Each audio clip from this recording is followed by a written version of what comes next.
band is a business whenever you want to make a living from it. Okay. Right? You know? I mean, there's plenty of bands that are just a hobby for someone or something they do on the side. But the second you make that decision of like, I don't want to have a day job, I want the band to be the way I make my living, then it becomes a business and not a hobby. With the Lips, and I think part of the reason why we've been successful as a band is we had no other choice. So I think the idea of the band and everything as a business, in our heads, in our Flaming Lips entity's head, comes from the necessity of like, this is all we got. Yeah. This is what we're going to do, you know? And we really don't have any other choice.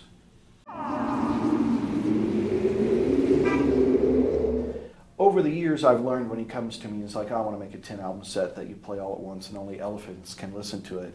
It would be like, I like this.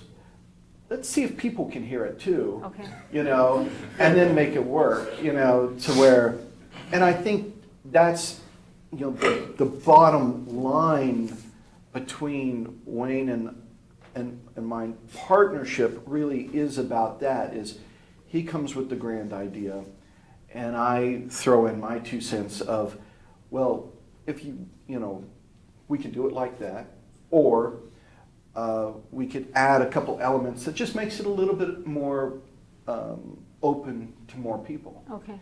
You know, and they'll be like, yeah, that's a great idea. People can hear it too, you know, and we move on, and he's always been willing to listen to me.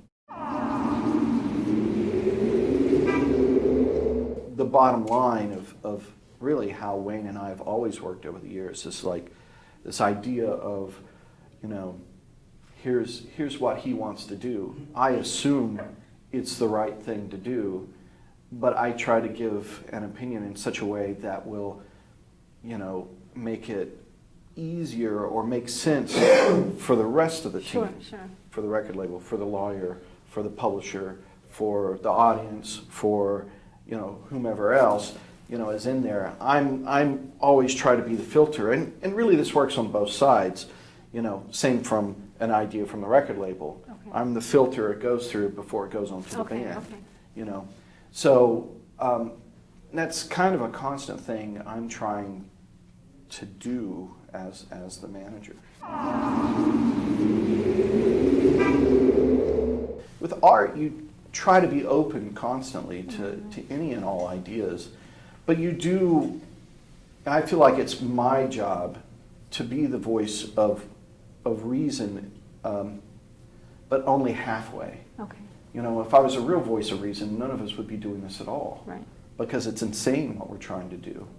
You know, but any great startup business is insane, really. Right. You're going to fail, but you might not.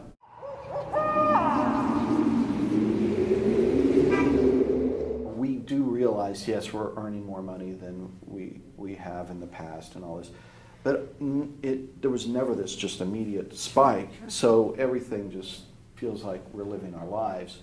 And I think that that's part of the success of the Flaming Lips and part of the reason why they've been able to continually move forward. It's because there never has been these huge leaps to which there's inevitably some kind of fall. Sure. I mean, I say that, I mean, we did have that with the song She Don't Use Jelly, Right. you know, became a hit single, barely entered in the top 40, you know, got played on the radio. We sold somewhere around 200,000 or 300,000 records during that album cycle. And then our next album came out and we sold 36,000 records because it didn't have a hit single on it. And what that showed was, one, you know, how fleeting that success can be, but it also showed me in my head, you know, as manager of like, well, my goal shouldn't be to just have a hit. Right. The goal should be to build a fan base that goes with you forever.